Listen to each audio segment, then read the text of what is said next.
الحمد لله نحمده ونستعينه ونستغفره ونؤمن به ونتوكل عليه ونعوذ بالله من شرور أنفسنا ومن سيئات أعمالنا من يهده الله فلا مضل له ومن يضلله فلا هادي له وأشهد أن لا إله إلا الله وحده لا شريك له وأشهد أن محمدا عبده ورسوله الذي أرسله بالحق بشيرا ونذيرا وداعيا إلى الله بإذنه وسراجا منيرا عما بعد فإن خير الحديث كتاب الله وخير الهدي هدي محمد صلى الله عليه وسلم وشر الأمور محدثاتها وكل محدثة بدعة وكل بدعة ضلالة وكل ضلالة في النار بعد أعوذ بالله من الشيطان الرجيم بسم الله الرحمن الرحيم يا أيها الناس اتقوا ربكم الذي خلقكم من نفس واحدة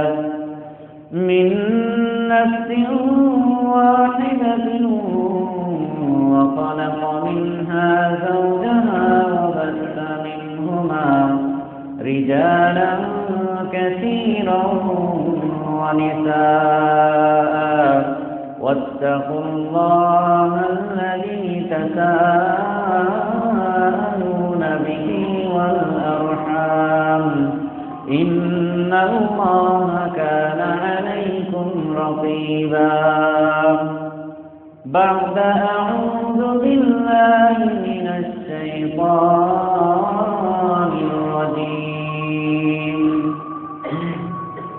وإذ قال لقمان لابنه يا بني لا تشرك بالله وإذ قال لقمان لابنه وهو يعظه يا بني لا تشرك بالله إن الشرك لظلم عظيم بعد أعوذ بالله من الشيطان الرجيم إن الله وملائكته يصلون على النبي يا أيها الذين آمنوا صلوا عليه وسلموا تسليما اللهم صل على محمد وعلى آل محمد كما صليت على إبراهيم وعلى آل إبراهيم إنك حميد مجيد اللهم بارك على محمد وعلى آل محمد كما باركت على إبراهيم وعلى آل إبراهيم إنك حميد مجيد الحمد لله সমস্ত প্রশংসা সমস্ত তারিফ সেই মহান রব্বুল আলামিনের জন্য যে মহান রব্বুল আলামিন আমাদেরকে এই জুমার দিনে একত্রিত হওয়ার তৌফিক দান করেছেন, যে আল্লাহ সুবহানাহু ওয়া তাআলা আমাদেরকে আগে এসে অশেষ নেকি হাসিলের তৌফিক দান করেছেন। যে আল্লাহ সুবহানাহু ওয়া তাআলা আমাদেরকে সুস্থ রেখেছেন, সেই মহান রব্বুল আলামিনের দরবারে শুকরিয়া। সকলে বলি আলহামদুলিল্লাহ। দুরূদ ও সালাম বর্ষিত হোক প্রিয় নবী মুহাম্মদ রাসূলুল্লাহ সাল্লাল্লাহু আলাইহি ওয়াসাল্লামের উপর। আল্লাহুম্মা সাল্লি আলাইহি আল্লাহুম্মা বারিক আলাইহি। শান্তি অবতীর্ণ হোক সেই সমস্ত সাহাবীদের উপর, যে সমস্ত সাহাবীরা আমাদেরকে সুন্দর একটি ইসলাম উপহার দিয়েছেন, যে সমস্ত সাহাবীরা সুন্দর একটি আদর্শ সমাজ কিভাবে গঠন করতে হয় রাসূল সাল্লাল্লাহু আলাইহি ওয়াসাল্লামের মাধ্যমে সেই সমাজ ব্যবস্থা কিভাবে গঠন করতে হয়, একটি সমাজকে কিভাবে গঠন করতে হয়, একটি পরিবারকে কিভাবে গঠন করতে হয়, যে সমস্ত সাহাবীরা আমাদেরকে শিক্ষা দিয়ে গেছেন, আল্লাহ রাসূল সাল্লাল্লাহু আলাইহি ওয়াসাল্লামের সাথে থেকে সেই সমস্ত সাহাবীদের উপরে শান্তি অবতীর্ণ হোক। আল্লাহুম্মা আমিন। সম্মানিত উপস্থিতি, আজ জুমার খুতবায় সংক্ষিপ্ত সময়ে বক্তব্যের বিষয় লুকমান হাকিম তার ছেলেকে দেওয়া কয়েকটি উপদেশ। লুকমান হাকিমের তার নিজের ছেলেকে যে উপদেশগুলো দিয়েছিলেন, সেই উপদেশ আজকে আমি আপনাদের সামনে তুলে ধরার চেষ্টা করব। ওমা তাওফীক ইল্লা বিল্লাহ আলাইহি তাওয়াক্কালতু ওয়া ইলাইহি উনীব। সম্মানিত উপস্থিতি,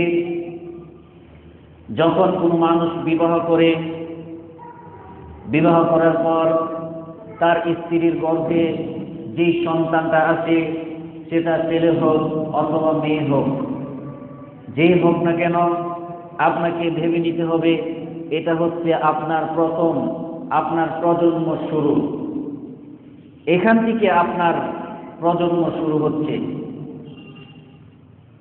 আপনি যদি এই প্রজন্মকে ভালোভাবে গড়ে তুলতে না পারেন, আপনি যদি আপনার এই প্রজন্মকে সুন্দর একটি শিক্ষা ব্যবস্থা না দিতে পারেন, তাহলে পরবর্তী প্রজন্ম যেটা আছে সেটাও ভালো একটা ব্যবস্থা গড়ে উঠবে না।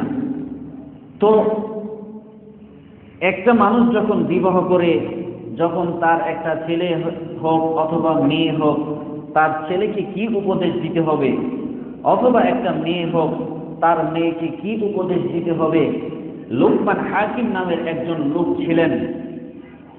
লুকমান হাকিম উনি নবী নন, কেউ কেউ নবী দাবি করে, কেউ কেউ নবী বলে না।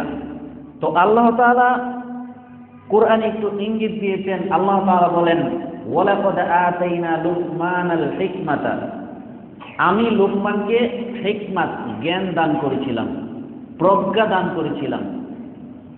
এই জ্ঞান দিয়ে লুকমান হাকিম তার ছেলেকে যে উপদেশগুলো দিয়েছিলেন, সাত আসমানের উপরে থেকে আল্লাহ সুবহানাহু ওয়া তাআলা সেই উপদেশগুলো শুনেছিলেন। আল্লাহু আকবার। শুনে আল্লাহ তাআলার কাছে এত ভালো লেগে গেল, আল্লাহ তাআলা এত পছন্দ করে নিলেন এই উপদেশগুলো, আল্লাহ তাআলা এই লুকমানের নামে একটা সূরা নাযিল করে দিলেন। সুবহানাল্লাহ। গোটা সূরাটাতে যা কিছু পাবেন, সবচেয়ে সুন্দর যে মুহূর্ত, সেই মুহূর্ত হচ্ছে তার বাপ ছেলের মধ্যে যে কথোপকথন হয়েছিল। বাপ তার ছেলেকে কি উপদেশ দিতে পারে, একটা বাপ তার ছেলেকে কি উপদেশ দিয়ে সমাজের ভিতরে ভালো করতে পারে, একটা বাপ একটা বাবা তার ছেলেকে কি উপদেশ দিলে আল্লাহ তাআলা তার উপরে সন্তুষ্ট থাকবে, এই উপদেশগুলো লুকমান হাকিম তার ছেলেকে দিচ্ছিলেন। আল্লাহ তাআলার কাছে এত ভালো লেগে গেল, আল্লাহ তাআলা লুকমানকে যে জ্ঞান দিয়েছিলেন সেই জ্ঞানের কাজ লুকমান করে ফেলেছেন। তো এইদিকে যাওয়ার আগে এই ছোট বাচ্চাটাকে একটু আপনারা একটু সরিয়ে দিলে ভালো হয়। তো লুকমান হাকিমের ঘটনাতে যাওয়ার আগে আপনি যে আপনার ছেলেকে উপদেশ দিবেন, এর আগে আপনাকে কি করতে হবে? সূরা তাহার একটি আয়াতে আল্লাহ সুবহানাহু ওয়া তাআলা বলেন, ওয়া'মুর আহলাকা বিস-সালাতি ওয়াসতাবির আলাইহা। মুহাম্মদ সাল্লাল্লাহু আলাইহি ওয়াসাল্লাম, তুমি তোমার পরিবারকে সালাতের জন্য আদেশ করো, ওয়াসতাবির আলাইহা, এবং তুমি এর উপরে অবিচল থাকো। মানে আপনি যখন আপনার ছেলেকে, মেয়েকে, স্ত্রীকে, মাকে, বাবাকে বলবেন তাদেরকে সালাত আদায় করার জন্য, তখন আপনাকেও পড়তে হবে এবং আপনার এটার উপরে অটল থাকতে হবে। আপনি যদি ফজরের সময় ঘুমিয়ে থাকেন, সকালে উঠে যদি ছেলেকে বলেন ফজরের নামাজ পড়ো নাই কেন, হলো না, এটা হলো না। আপনাকে সালাতে আসতে হবে, আপনি চলে আসবেন, তাদেরকে ডাক দিয়ে চলে আসলেন। যদি 7 বছর হয় তাহলে ডাক দিবেন, উঠলে উঠলো, না উঠলে নাই, তেমন এত গুরুত্ব নাই, কিন্তু সালাতের জন্য তাগিদ দিতে হবে। যখন আপনার ছেলেটা 10 বছর হয়ে গেল, যদি না আসে, একটা লাঠি থাকবে, লাঠি দিয়ে পিটাতে হবে। আর আপনার স্ত্রী যদি না উঠে তাহলে হুবহু একই কাজ।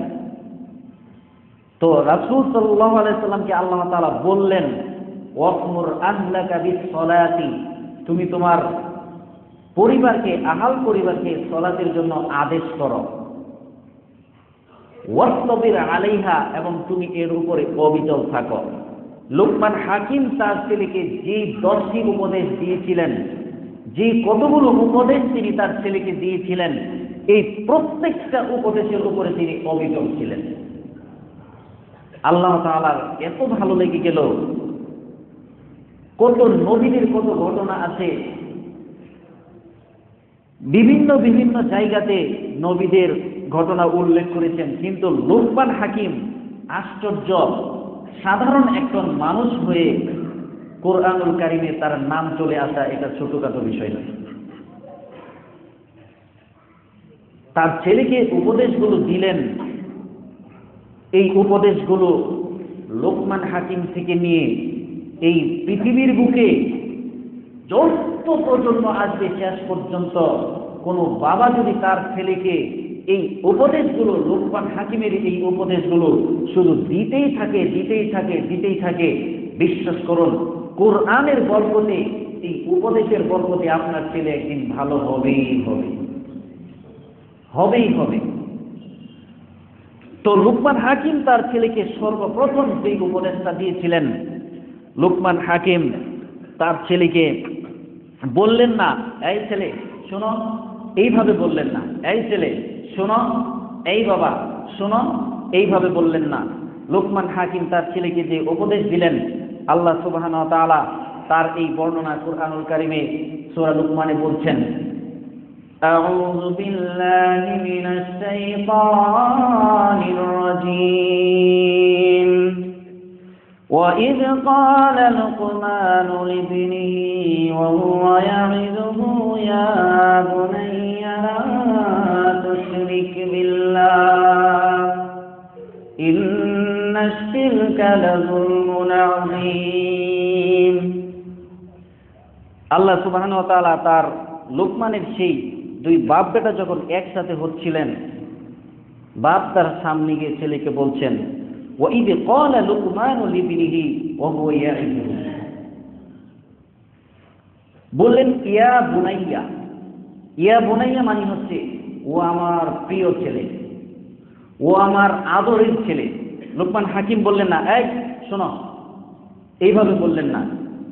وَإِذْ قَالَ لُقْمَانُ لِابْنِهِ وَهُوَ يَعِظُهُ, আল্লাহ তাআলা বলছেন পৃথিবীর মানুষ তোমরা শোনো, যখন লোকমান তার ছেলেকে উপদেশ দিচ্ছিল, উপদেশ দেওয়ার সময় প্রথম যে কথাটা বলেছিল, ইয়া বুনাইয়া, ও আমার প্রিয় ছেলে, ও আমার আদরের ছেলে। বারবার বলছি, বললেন না, ধমক দিয়ে বললেন না, এই শোনো, এইভাবে বললেন না, ও আমার আদরের ছেলে, লা তুশরিক বিল্লাহ, তুমি আল্লাহর সাথে কাউকে শরীক করিও না। ইন্না শিরকা লাযুলমুন আযীম, কেননা শিরক হচ্ছে সবচেয়ে বড় মহাপাপ। শিরক এত বড়ই মহাপাপ, পিছনের যত আমল করেছেন, যা কিছু করেছেন, সব বরবাদ করে দেয় এই শিরক। এই কিরকম আরেকটু সহজ করে দিচ্ছি, এই আগামীকালকে শনিবার এই মসজিদ উপলক্ষে মাহফিল অনুষ্ঠিত হচ্ছে।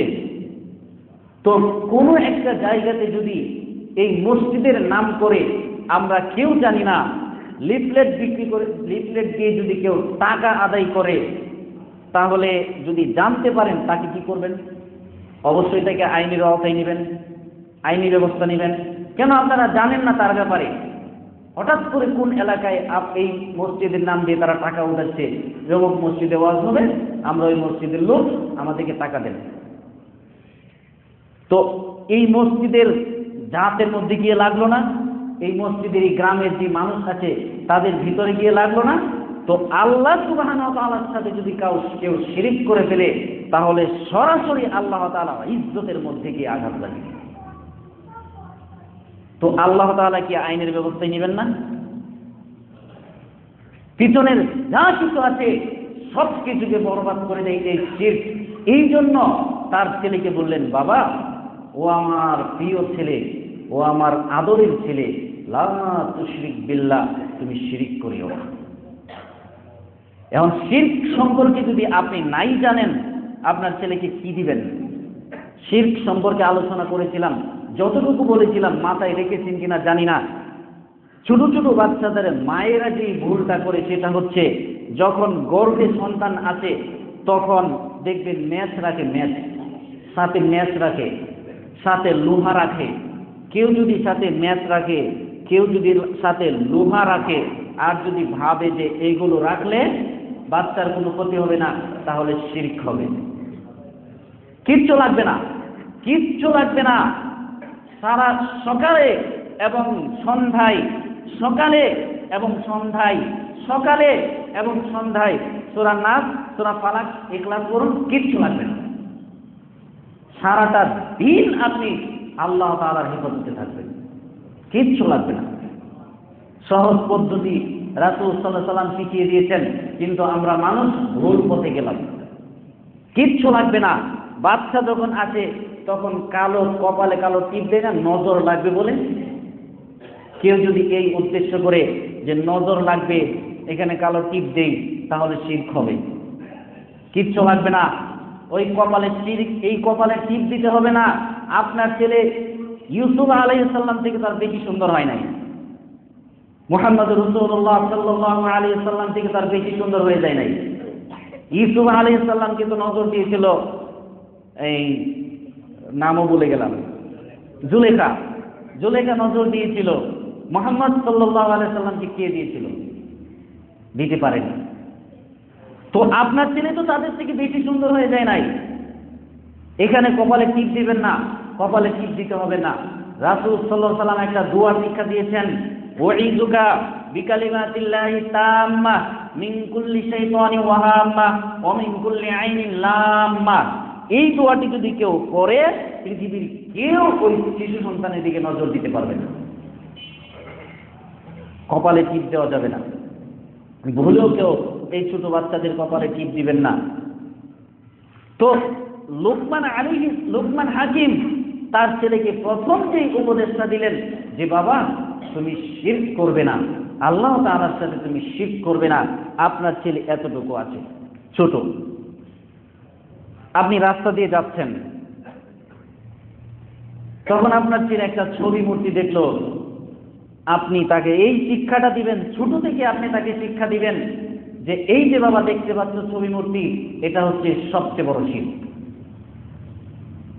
আপনি শিক্ষা দিবেন তাকে, আপনার বাড়িতে একটা পুতুল আছে, আপনি আপনার সন্তানকে বলুন যে বাবা, এটা রাখলে শিরক হয়। তখন আপনার ছেলে জিজ্ঞাসা করবে শিরক কি। এবার আপনার জন্য সহজ হবে তাকে শিরক শিক্ষা দেওয়া। আপনি যখন তাকে বলবেন যে শিরক হয়, আল্লাহ মন খারাপ করে, আল্লাহর কষ্ট হয়, আল্লাহ মন খারাপ করে, আল্লাহর কষ্ট হয়, আপনি যখন তাকে এইভাবে বলবেন, তখন আপনার ছেলে আপনাকে আরো কিছু প্রশ্ন করবে যে এটা কি, কেন শিরক হয়, শিরক কি জিনিস। তখন আপনি তাকে যে অঙ্গ ভঙ্গিমায় বোঝাতে পারেন তাকে বোঝাবেন। লোকমান হাকিম তার ছেলেকে সরাসরি বললেন, আমার আদরের ছেলে, বাবা, তুমি শোনো, তুমি যাই করো বাবা, কিন্তু আল্লাহর সাথে শিরক করিও না। লোকমান হাকিমের এই কথা আল্লাহ তাআলার কাছে পছন্দ হয়ে গেল। তারপরে আল্লাহ তাআলা এরপর যে বিষয়টা তুলে ধরলেন, আউযু বিল্লাহি মিনাশ শাইতানির রাজীম, ইয়া بني إنها إن تك مثقال حبة من خردل فتكن في صخرة أو في السماوات أو في الأرض يأت بها الله إن الله لطيف خبير এখানেও ডাক দিলেন ইয়া বুনাইয়া, ও আমার আদরের ছেলে, ও আমার প্রিয় ছেলে। ইন্নাহা ইন তাকু মিসকালা হাববাতিন মিন খারদালিন, সরিষার দানা পরিমাণ কোন জিনিস যদি কেউ করে থাকে, সরিষার দানা তো আপনারা চিনেন, এইরকম সরিষার দানাও যদি পাথরের ভিতরে যদি ঢুকে যায়, আসমানে যদি থাকে এবং জমিনের যে ভূগর্ভ আছে ওই গর্ভের ভিতরে যদি ঢুকে থাকে, ইয়াতি বিহাল্লাহ, কাল কিয়ামতের মাঠে আল্লাহ তাআলা সেটা তুলে আনবেন। আপনারা কেউ বুঝতে পারেন এই কথা। ফামান ইয়ামাল মিসকালা যাররাতিন খায়রান ইয়ারা ওয়া মান ইয়ামাল মিসকালা যাররাতিন শাররান ইয়ারা, কেউ যদি মন্দ কাজ অনুপরিমাণ করে, কেউ যদি ভালো কাজ অনুপরিমাণ করে, আল্লাহ তাআলা কাল কিয়ামতের মাঠে সরাসরি তার সামনে নিয়ে আসবেন। তো এখানে লোকমান হাকিম তার ছেলেকে বলছে যে বাবা, তুমি যদি গোপনে ছোট্ট একটা বিষয়ে গুনাহ করে ফেলো, তুমি যদি কেউ জানে না পাথরের গর্ভের ভিতরে ঢুকেও যদি তুমি পাপ করে ফেলো, মাটির নিচে গিয়েও যদি তুমি পাপ করে ফেলো, একটা কথা মনে রাখবে আমার প্রিয় ছেলে, সেই পাপটা যদি তোমার অনুপরিমাণ হয়, কিয়ামতের মাঠে আল্লাহ তাআলার ইয়াতি বিহাল্লাহ, আল্লাহ তাআলা সেটা তুলে আনবেন। সাবধান, পাপ করবা না। এখন আপনি আপনার ছেলেকে যে শিক্ষা দিবেন পাপে না করার জন্য, এখন আপনি যদি পাপ থাকে আপনার ভিতরে, কি করবেন?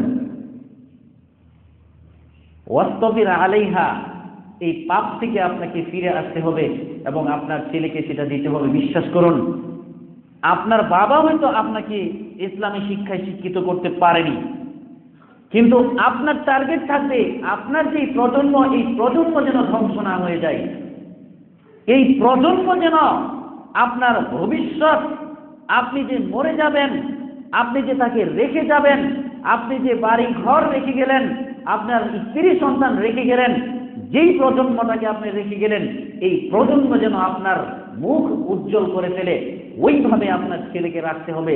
লোকমান হাকিম তার ছেলেকে যে উপদেশ দিলেন, লোকমান হাকিম আজকে সারা পৃথিবীর বুকে একটা উজ্জ্বল নক্ষত্র হয়ে থাকলেন। এই কোরআনটা কি ছোট মনে করেছেন আপনি? পৃথিবীর ইতিহাসে এর চেয়ে নিখুঁত কিতাব আর একটাও নাই। যত কিতাব দেখতে পাবেন সব কিতাবেই বলা থাকে যে যদি কোনো ভুল থাকে আমাদেরকে জানাবেন, আমরা সংশোধন করে নিব। আল্লাহ তাআলা এই কোরআনের প্রথমেই শুরু করার মধ্যেই বললেন, যালিকাল কিতাবু লা রাইবা ফি, পৃথিবীর মানুষ, এমন একটা কিতাব তোমাদের মাঝে দিচ্ছি যেই কিতাবে বিন্দু মাত্র সন্দেহ বলতে কিছু নেই। কেউ যদি এই কিতাবকে অবিশ্বাস করে, অস্বীকার করে, সে তো কাফের হয়ে যাবে। ওই যে কাদিয়ানীরা, কাদিয়ানীদেরকে চিনেন না? এই কাদিয়ানীরা হচ্ছে কাফের। রাষ্ট্রীয়ভাবে তাদেরকে রাষ্ট্রীয়ভাবে তাদেরকে কাফের ঘোষণা করার জন্য মিছিল মিটিং হচ্ছে। হোক, রাষ্ট্রীয়ভাবে তাদেরকে কাফের ঘোষণা করা উচিত, এটা এখান থেকেও বলা উচিত। রাষ্ট্রীয়ভাবে তাদেরকে কাফের ঘোষণা করা উচিত, কেননা তারা এই কোরআনকে তেমন বিশ্বাস করে না, নবীকে তারা তেমন বিশ্বাস করে না। তারা মনে করে এই কোরআন হচ্ছে 90 পারা, শিয়ারা মনে করে এই কোরআন হচ্ছে 90 পারা। তো কোরআন তো আমরা জানি 30 পারা, তো 90 পারা হলো দিকে, যাই হোক সেটা অন্য বিষয়। তো তার ছেলেকে বললেন যে বাবা, ইন্নাহা ইন তাকু মিসকালা হাববাতিন মিন খারদালিন, বাবা ছোট বিষয় যদি হয়, সেটা যদি পাথরের ভিতরে ঢুকানো থাকে, সেটা আল্লাহ তাআলা বের করে আনবেন। আসমানেও যদি থাকে, আল্লাহ তাআলা সেটাকেও বের করে নিয়ে আসবেন। মাটির গর্ভেও যদি থাকে, সেটাকেও আল্লাহ তাআলা বের করে নিয়ে আসবেন। সাবধান, পাপ করবা না। শিরকের সাথে সাথে তার ছেলেকে বললেন, বাবা তুমি পাপ করবা না। তারপর বলছেন, ইয়া বুনাইয়া আকিমিস সালাতা ওয়া'মুর বিল মা'রুফি ওয়ানহা 'আনিল মুনকার ওয়াসবির 'আলা মা আসাবাক ইন্না যালিকা মিন আজমিল উমুর। ইয়া বুনাইয়া, এখানেও ডাক দিলেন, ও আমার আদরের ছেলে। দেখুন, তিনবার তার ছেলেকে ডাক দিলেন, তিনবার ডাক দিয়ে কতগুলো কথা বললেন, একটাবার বললেন না। এই ছেলে, বারবার বলছেন, ও আমার আদরের ছেলে, ও আমার প্রিয় ছেলে। আপনার ছেলেকে যখন আপনি ডাক দিবেন, বাবা বলে ডাক দেন, তাকে বাবা বলে ডাক দেন। সমস্যা না, আব্বু এদিকে আসো, আমি যদি মারা যাই আমার জানাজাটা পড়াইতে পারবা? আচ্ছা আব্বু, আমি তোমাকে আজকে 10টা টাকা দিব, তুমি সূরা ফাতিহাটা বলো তো। ভুল হলে ভুল ধরবেন না, সাথে সাথে ভুল ধরবেন না, তাকে বলতে দেন।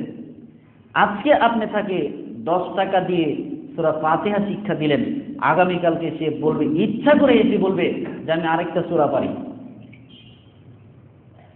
আপনার ছেলেকে শিখাবেন হাড্ডি মাটি ডিম, তারা মাঠে পারে ডিম, তাদের খাড়া দুটি ডিম, এইগুলো শিখাবেন। এটা এমন একটা কিতাব, আপনার ছেলের পিছনে যদি এই কিতাবটা পড়ানোর জন্য আপনার ছেলের পিছনে যদি 10 লক্ষ টাকা খরচ করেন, 10 লক্ষ নয়, যদি 100 টাকাও খরচ করেন, এই 100 টাকাই কাল কিয়ামতের মাঠে আপনার জান্নাতে যাওয়ার জন্য যথেষ্ট হবে। আর ওই হাড্ডি মাটি ডিম, তারা মাঠে পারে ডিম, ওই ট্যাং টুং প্যাং টুং টুং টুং টুং টুং এইগুলা করে কোনো নেকি পাবেন না। মানুষ আর এখন এটা পড়াতে চায় না। কি আছে এটাতে, এটা কখনো দেখেও না, কেউ ভেবে দেখে না যে এটা কি জিনিস। ওটা ওইভাবে পড়ে থাকে, ওইভাবেই আছে, কিন্তু ভিতরে কি আছে কেউ খুলে দেখে না। উচিত খুলে দেখা সকলের উচিত। নেকি লুটে নেওয়া এই এমন একটি কিতাব যেটা থেকে নেকি লুটে নেওয়া উচিত, একটা সুযোগ আমাদের এই উম্মতে মুহাম্মদুর রাসূলুল্লাহ সাল্লাল্লাহু আলাইহি ওয়াসাল্লামের, মুহাম্মদ সাল্লাল্লাহু আলাইহি ওয়াসাল্লামের উম্মতের জন্য এর চেয়ে বড় নিয়ামত আর কি হতে পারে। যত নবী রাসূল এসেছিল, যাদেরকে কিতাব দিয়েছিল, সব কিতাব আজকে আছে, তাওরাত, জাবুর, ইনজিল আছে, কিন্তু রাসূল সাল্লাল্লাহু আলাইহি ওয়াসাল্লাম পৃথিবী থেকে চলে গেলেন, এই মুজিজাটা আল্লাহ তাআলা রেখে দিলেন। আল্লাহু আকবার। এই মুজিজা আল্লাহ তাআলা রেখে দিলেন। যাই হোক, তো তার ছেলেকে বললেন, বাবা আকিমিস সালাতা, সালাত প্রতিষ্ঠা করবে, সালাত কায়েম করবে। আকিমিস সালাতা ওয়া'মুর বিল মা'রুফি, সৎ কাজের আদেশ করবে, ওয়ানহা আনিল মুনকার, এবং অসৎ কাজের নিষেধ করবে। সৎ কাজের আদেশ করা, অসৎ কাজের নিষেধ করার ব্যাপারে বক্তব্য হয়ে গেছে এখানে। তো তার ছেলেকে বললেন, বাবা তুমি সৎ কাজের আদেশ করবে, অসৎ কাজের নিষেধ করবে। ওয়াসবির আলা মা আসাবাক, যখন তুমি মন্দ কাজের নিষেধ করতে যাবে, যখন তুমি মন্দ কাজের নিষেধ করতে যাবে, তখন তোমার উপরে বিপদ আসবে, তুমি কিন্তু এর উপরে অধৈর্য হয়ে যাবে না। ওয়াসবির আলা মা আসাবাক, তুমি এটার উপরে ধৈর্য ধারণ করবে। মন্দ কাজের নিষেধ করা খুব কঠিন। সংসদে বসে বসে ওই মূর্খ এমপি কিভাবে বলতে পারে হযরত শেখ হাসিনা? ঠিক, নাউযুবিল্লাহ মিন যালিক। হযরত শেখ হাসিনা আবার কিসের? মহিলারা হযরত, পুরুষেরাও হযরত। মাথায় গোবর থাকলে যা হয় আর কি। কোনকার কোপের সেই নর্দমার ছিট পড়ে আছে কোথায় কি নাকি, সেইগুলো তুলে নিয়ে সম্মান সূচক বসিয়ে দিল হযরত। ছি ছি ছি ছি ছি ছি ছি। মন্দ কাজের নিষেধ করা খুব কঠিন, মন্দ কাজের নিষেধ করা যায় না। যাই হোক, এটা খুব নোংরা ন্যাক্কারজনক কাজ হয়েছে হযরত বলাতে। ওনার উচিত সেটা উনি বলে দেওয়া যে না, আমাকে হযরত বলা উচিত নয়। হযরত মানে হচ্ছে হাজির নাজির। মৃত ব্যক্তি যারা মারা গেছে তাদের ব্যাপারে হযরত লাগানোই যাবে না। বুঝতে পারছেন কথা? সাহাবী, তারপর রাসূল নবী যারা মারা গেছে তাদের পূর্বে কি লাগানো যাবে না? হযরত লাগানো যাবে না। একজন সাধারণ একজন আলেম, তাকে আপনি বলতে পারেন হযরত কেমন আছেন, কিন্তু আমাকে যদি এসে বলেন হযরত আলাউল হক কেমন আছেন, ওইটা হইল নাকি? আপনি সৌদি আরব যান, অন্য অন্য রাষ্ট্রে, আরবিক দেশগুলোতে যান, তাদেরকে জিজ্ঞাসা করে যদি কেউ ডাক দেয় তখন বলবে হযরত কিস, হযরত কেমন আছেন। এখন পুরুষেরও হযরত, মহিলারও হযরত। ছি ছি ছি ছি ছি। বিবেক বুদ্ধি না থাকলে যা হয় আর কি। কি পড়ালেখা করেছে ছাতা আল্লাহই ভালো জানে। আল্লাহ তাআলা বলেন ইয়া বুনাইয়া আকিমিস সালাতা ওয়া'মুর বিল মা'রুফি ওয়ান নাহি আনিল মুনকার ওয়াসবির আলা মা আসাবাক। তুমি যখন মন্দ কাজের নিষেধ করতে যাবে তখন তোমার উপরে বিপদ নেমে আসবে, তুমি ধৈর্য ধারণ করবে, এমন ভাবে ধৈর্য ধারণ করবে কেউ যেন তোমাকে এ থেকে সরিয়ে নিতে না পারে। তুমি অধৈর্য হয়ে যাবে না, মন খারাপ করবে না, মনকে তুমি খারাপ করবে না, অধৈর্য হয়ে যাবে না। মন্দ কাজের নিষেধ করলে তোমার উপরে বিপদ আসবে, তুমি এর উপরে ধৈর্য ধারণ করবে। সাবধান, তুমি অধৈর্য হয়ে যাবে না। আপনার ছেলেকে আপনি মন্দ কাজের নিষেধ করবেন, আপনার ছেলে যদি একটা মন্দ কাজ করে ফেলে তখন তাকে ধমক দিয়ে নয়, মার দিয়ে নয়, তাকে আদর করে কাছে নিয়ে বলবেন বাবা তোমার এই কাজটা ভুল হয়েছে, এটা খুব মন্দ কাজ, খারাপ কাজ, এটা ভালো না। ছোট সময়ে যখন আপনার ছেলেকে এই শিক্ষাগুলো দিবেন, আপনার ছেলে যখন বড় হয়ে যাবে তখন ঠিক একই রকম পাপ যদি আপনার ছেলের সামনে ঘটে যায় তখন সাথে সাথে আপনার সেই কথাটা তার মনে পড়ে যাবে, সাথে সাথে আপনার সেই কথাটা তার ব্রেনে গিয়ে চলবে। ছোট মানুষ, ছোট ছোট বাচ্চাদের সামনে যারা এই টুকটুক করে হাঁটতে পারে তাদেরকে নিয়ে কাছে নিয়ে টেনে টেনে আপনি ইচ্ছাকৃতভাবে সিজদা দিবেন, তাদেরকে দেওয়াবেন, এইভাবে হাত বাঁধবেন, আপনার ছেলেকেও হাত বাঁধাবেন। কারণ ছোট সময়ে আপনি যে শিক্ষাটা দিবেন বড় হয়ে সে ওই রকম শিক্ষাই পাবে। তো মন্দ কাজের নিষেধ করবেন। আপনার ছেলে যদি পাপ কাজ করেই ফেলে, মানুষের তো পাপ হতেই পারে, মানুষ বলতেই তো পাপ, তারা পাপ করবে, গুনাহ করবে, তো মন্দ কাজ করবে। আপনার ছেলে করলেই তাকে প্রথমেই ধমক দিবেন না, আগে তাকে আস্তে আস্তে তাকে শিক্ষা দেন।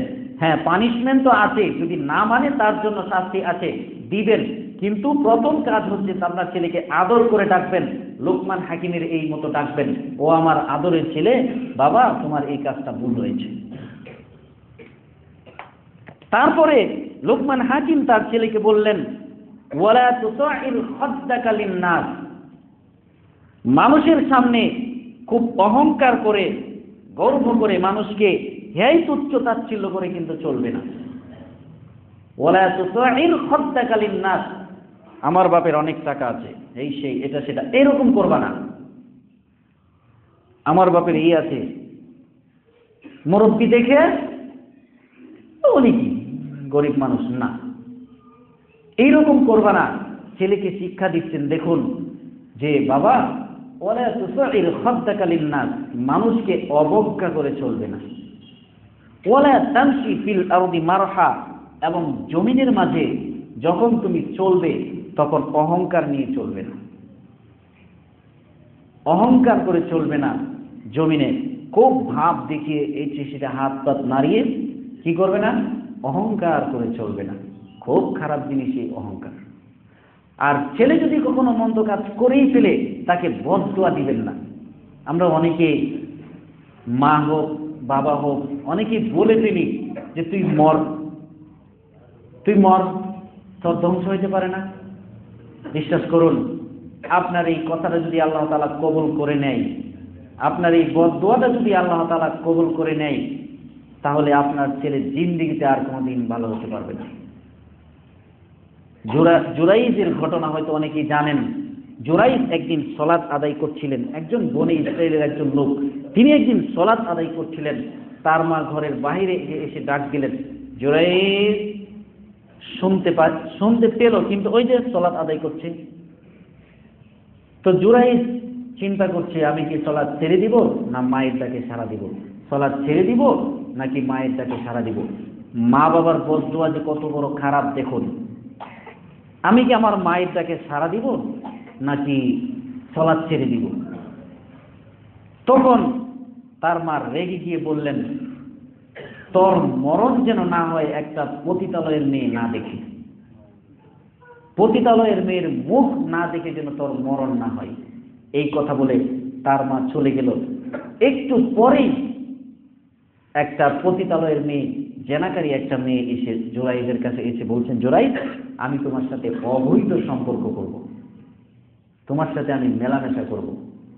জোরাইদ সেটা প্রত্যাখ্যান করলেন। দেখুন কত বড় ভয়াবহ বিপদ, মা বাবার বদদুয়া বলার সাথে সাথে কাজে লেগে গেলেন, দোয়া কবুল হয়ে গেল। অথচ তিনি সালাত আদায় করছিলেন। সালাত আদায় করা তো ভালো কাজ, তা আল্লাহ তাআলার সাথে জড়িত।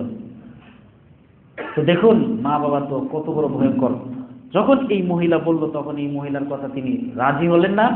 এই মহিলা একটা জায়গাতে গেলেন, গিয়ে একটা রাখালের সাথে অবৈধ সম্পর্ক করলেন। অবৈধ সম্পর্ক করার পর পেটে বাচ্চা চলে আসে। তারপর গ্রামের ভিতরে যখন বাচ্চা প্রসব হয়ে গেল, তখন মানুষ জানে এই মেয়েটা ভালো না, জিজ্ঞাসা করছে এই বাচ্চা কার, বলছে এই বাচ্চা জুরাইদের। অথচ জুরাইদ এটার সাথে জড়িত না। দেখুন মায়ের দোয়া কোথায় গিয়ে লেগেছে।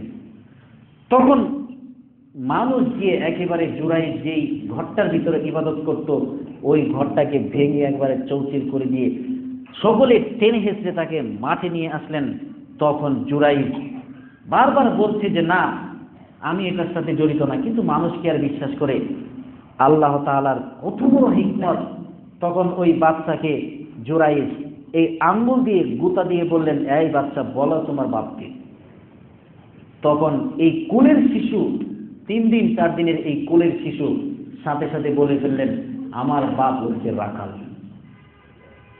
আল্লাহু আকবার। দেখুন মার বদদুয়াটা কোন পর্যন্ত গেল, ভেবে দেখেছেন? মা শুধু একবার বলেছে, তুই আমারটাকে সারা দিলি না, তোর মরণ যেন না হয় একটা পতিতালয়ের মেয়ে না দেখি। দেখুন কোথায় গিয়ে লাগলো। মা বাবা কখনো ছেলে মেয়েকে বদদুয়া দিবেন না। আপনি বদদুয়া দিবেন ভালো কাজে, আল্লাহ তোকে মক্কার ইমাম বানায় দেখ, আল্লাহ তোরে বড় আলেম বানায় দেখ, আল্লাহ তোরে বুখারী বানায় দেখ, যেন আর দুষ্টুমি না করতে পারো। পারবেন না এইভাবে? ইনশাআল্লাহ আমরা সকলেই আমাদের ছেলে সন্তানকে বদদুয়া যদি দিতেই হয়, ভালো বদদুয়া দিবেন। আল্লাহ যেন তোরে সারা বাংলাদেশের মধ্যে সবচেয়ে বড় কোটিপতি বানিয়ে দেয়, ওইভাবে দোয়া করবেন। আল্লাহ যেন তোরে বড় বড় মসজিদের ইমাম বানিয়ে দেয়, আল্লাহ যেন সারা পৃথিবীর বুকে সবচেয়ে বড় আলেম তোকে বানিয়ে দেয়, তুই যেন আর দুষ্টুমি না করতে পারো। দিলে ওইভাবে দিবেন, কিন্তু ভুলেও কখনো বলবেন না তুই মর, তুই ধ্বংস হ, তুই মরতে পারস না, তুই অ্যাক্সিডেন্ট করতে পারস না, অমুকে মারা যায়, তুই মরতে পারস না। সাবধান, এই কাজ কখনো করবেন না, এই কাজ কখনো করবেন না। এই কাজ করলে যদি এই দোয়া আল্লাহ তাআলার কাছে কবুল হয়ে যায়, তাহলে আপনার ছেলে আর জিন্দেগিতে কোনোদিন দাঁড়াতে পারবে না, পঙ্গু হয়ে যাবে একেবারে। তো লুকমান হাকিম বললেন যে বাবা, মানুষকে অবজ্ঞা করে চলবা না। মানুষ গরিব হতে পারে, মানুষ আল্লাহ তাআলা এক একজনকে এক এক রকমের কোয়ালিটি দিয়ে তৈরি করেছেন। কাউকে বেশি টাকা দিয়েছেন, কাউকে মধ্যম পন্থায় রেখেছেন, কাউকে তার চেয়ে কম দিয়েছেন। কেন? রাস্তায় যিনি পড়ে আছে, রাস্তাতে যিনি পড়ে আছে, তিনি কি মানুষ না? অনেক মানুষ আছে দেখবেন এই শীতের মধ্যে কত কষ্টই না করেছে। আপনার আমার অট্টালিকা আছে, ঘুমিয়েছি আরামে, কিন্তু কত মানুষ রাস্তায় পড়ে পড়ে এই রাতের অন্ধকারে কত কষ্টই না করেছে। ওরাও মানুষ, যার উপরে যে আছে তারাও মানুষ, তার উপরে যারা আছে তারাও মানুষ, তার উপরে যারা আছে তারাও মানুষ। তো তার ছেলেকে বললেন, বাবা ওয়ালা তুসাইর খাদ্দাকা লিন্নাস, তুমি কিন্তু অবজ্ঞা করে চলবে না, মানুষকে হেয় তুচ্ছ তাচ্ছিল্য করে চলবে না, হেয় তুচ্ছ তাচ্ছিল্য করা যাবে না। ওয়ালা তামশি ফিল আরদি মারহা, এবং জমিনে যখন তুমি চলাফেরা করবে তখন তোমার চলাফেরাতে যেন অহংকার দেখা না যায়। অহংকার কিরকম? এইরকম হাতকে নাড়িয়ে চললেন, তারপর বুকটাকে ফুলিয়ে এইরকম অনেক ভাবসাব দেখিয়ে চললেন। কেউ কিছু বললে তোর খবর আছে? কেন? আপনার বাপের টাকা আছে, আপনার অনেক শক্তি সামর্থ্য আছে, ওই রকম কখনো এইদিকে যাবেন না, এইদিকে গেলেই জাহান্নাম। খুব সাবধান। তার ছেলেকে শিক্ষা দিচ্ছেন, আপনার ছোট বাচ্চাটাকে ওইভাবে শিক্ষা দেন। আপনার বাবা হয়তো আপনাকে শিক্ষা দিতে পারেনি, তার হয়তো সেই জ্ঞানটুকু ছিল না। আপনার ছেলে এবং মেয়েকে লোকমান হাকিমের সেই উপদেশগুলো বাড়িতে লিখে রাখবেন অথবা মুখস্থ করে নেবেন। মুখস্থ করে নিয়ে একটা করে আপনি তাকে শিক্ষা দিতে থাকুন, দেখবেন ইনশাআল্লাহ আল্লাহ তাআলা চাহে তো একদিন আপনার ছেলে অবশ্যই অবশ্যই ভালো হয়ে গড়ে উঠবে। তারপর বললেন ওয়াকসিদ ফি মাসইকা ওয়াগদুদ মিন সাউতিক। গলার যে আওয়াজটা আছে, আমরা অনেক সময় কথা বলি, চুপ থাকেন, আপনি কি বুঝেন, এইভাবে বলা যাবে না। আপনার ছোট বাচ্চাটাকে আপনি এমনভাবে শিক্ষা দিবেন যেন একটা মানুষের কাছে গিয়ে সুন্দরভাবে সালাম দেয় এবং সুন্দরভাবে কথা জিজ্ঞাসা করে, খুব উচ্চ সুরে যেন কথা না বলে। এই কথাটাই আল্লাহ তাআলা তুলে ধরলেন লোকমানের সেই কথাগুলো, যে ওয়াকসিদ ফি মাসইকা ওয়াগদুদ মিন সাউতিক, তোমার যে গলার আওয়াজটা আছে গলার আওয়াজটা ছোট করে রাখবে। লোকমান হাকিমের সেই 10টি উপরেই কয়েকটি উপদেশ আল্লাহ সুবহানাহু ওয়া তাআলার কাছে এত ভালো লেগে গেলেন, আল্লাহ তাআলা সেই কোরআনুল কারিমে তুলে ধরলেন। তুলে দিয়ে কি শুধু এটা রেখে দেওয়ার জন্য রেখে দিলেন, নাকি এই উপদেশগুলো আমরা যারা বাবা হয়ে গেছি আমাদের কাছে এই উপদেশগুলো বললে আমরা কি এই উপদেশগুলো যদি আমরা আমাদের সন্তানকে দিতে পারি না? আমরা বলেন ইনশাআল্লাহ পারবো আমাদের সন্তানকে এই উপদেশ দিতে। ছেলেকে প্রথমেই শিরক যেন না করে সেই দিকে খেয়াল রাখবেন। ছেলে যেন 5 ওয়াক্ত সালাত ঠিকভাবে আদায় করে সেই দিকে খেয়াল রাখবেন। ছেলে যেন সবসময় ভালো কথা বলে, মন্দ কথা যেন না বলে, ভালো ভালো কাজ যেন করে, মন্দ কাজের দিকে যেন না যায়, সেই দিকে খেয়াল রাখবেন। আপনার ছেলে শিরিক করবে না, আপনার ছেলে সালাত আদায় করবে, আপনার ছেলে সৎ কাজের আদেশ করবে, অসৎ কাজের নিষেধ করবে, অহংকার করে চলবে না, মানুষের সাথে ভালো কাজ করে চলবে। এইগুলো যদি করাতে চান তাহলে সর্বপ্রথম আপনার ছেলেকে যে শিক্ষা দিতে হবে সেটা হচ্ছে কোরআনের শিক্ষা। আর আপনার ছেলেকে যদি কোরআনের শিক্ষা না দিতে পারেন তাহলে আপনার ছেলেকে আশা করা যায় না আপনার ছেলে ভালো হবে বলে। ছেলেকে খুব সাবধান। এখন বর্তমান পরিস্থিতি, রাসূল সাল্লাল্লাহু আলাইহি ওয়াসাল্লাম কি বলেছে না যে শেষ জামানায় ঈমানটা রাখা এত কঠিন হবে, একটা আগুনের টুকরা রাখা যেরকম কঠিন, এর চাইতে বেশি কঠিন হবে ঈমানকে রাখা। তো এই পরিস্থিতিতে, এই ফিতনার জামানাতে, এই ভয়াবহ অবস্থায় আপনার সন্তানদেরকে কোরআনের শিক্ষা দিবেন। কোরআনের শিক্ষা খুব জরুরি, অতীব জরুরি। সকলেই ঘরে ঘরে একজন টিচার নিয়ে যেইভাবে পারেন আপনার সন্তানটাকে এই কোরআনের শিক্ষা দিবেনই দিবেন। একেবারে ফুল কোরআন শিক্ষা দিতে হবে না, যেন সুন্দর করে পড়তে পারে এইরকম শিক্ষা দিবেন, যাতে করে আপনার ছেলে সন্তান এই জিনিসটা বুঝতে পারে যে এটা মন্দ, এটা ভালো, এটা মন্দ, এটা ভালো, এই জিনিসগুলো যেন বুঝতে পারে। আমরা আল্লাহ তাআলার কাছে দোয়া করি, আল্লাহ তাআলা আমাদের সকলকে এই লোকমান হাকিমের এই উপদেশগুলো আমাদের জীবনে বাস্তবায়ন করে আমরা যেন আমাদের সন্তানদেরকে সেই উপদেশগুলো দিতে পারি। আল্লাহ তুমি আমাদের সকলকে সেই তৌফিক দান করো, আল্লাহুম্মা আমিন। আমরা সকলেই আমাদের সন্তানদের ভবিষ্যতের জন্য, ভবিষ্যৎ কল্যাণ কামনার জন্য দোয়া করব। মাঝে মাঝে রাতে উঠে দুজনে তাহাজ্জুদ সালাত আদায় করে, মাঝে মাঝে প্রতিদিন উঠতে হবে এমন কথা নয়, মাঝে মাঝে উঠে যাবেন দুজন, উঠে গিয়ে আল্লাহ তাআলার কাছে দুজনে কান্নাকাটি করে চোখের পানি ঝরে, চোখের পানি ফেলে আল্লাহ তাআলার কাছে দোয়া করবেন, আল্লাহ তুমি আমার সন্তানটাকে ভালো করে দাও, আল্লাহ আমার সন্তানটা খুব দুষ্ট, আল্লাহ তুমি আমার এই সন্তানটাকে ভালো করে দাও, আল্লাহ আমার সন্তানের একটা অসুখ আছে, আল্লাহ অনেক চেষ্টা করছি পাচ্ছি না, আল্লাহ তুমি, তোমার তো কুদরতের অভাব নাই, তুমি শুধু বলো কোন, সাথে সাথে হয়ে যায়, ফায়াকুন, সাথে সাথে হয়ে যায়, আল্লাহ তুমি আমার সন্তানটাকে ভালো করে দাও। পারবেন না ইনশাআল্লাহ? মাঝে মাঝে রাতে উঠে তাহাজ্জুদ করবেন, আল্লাহ তাআলার কাছে দোয়া করবেন। রাসূল সাল্লাল্লাহু আলাইহি ওয়াসাল্লাম বলেন, ওই নারীর উপরে আল্লাহ তাআলা রহমত বর্ষণ করেন যেই নারী রাতে উঠে তার স্বামীকে ডাক দেয়, স্বামী যদি না উঠে তখন পানি ছিটা দেয় মুখে। সুবহানাল্লাহ। ওই নারীর উপরে আল্লাহ তাআলা রহমত বর্ষণ করেন যেই নারী উঠে তার স্বামীকে ডাক দেয়, স্বামী যদি না উঠে তখন পানি নিয়ে মুখে পানি ছিটা দেয়।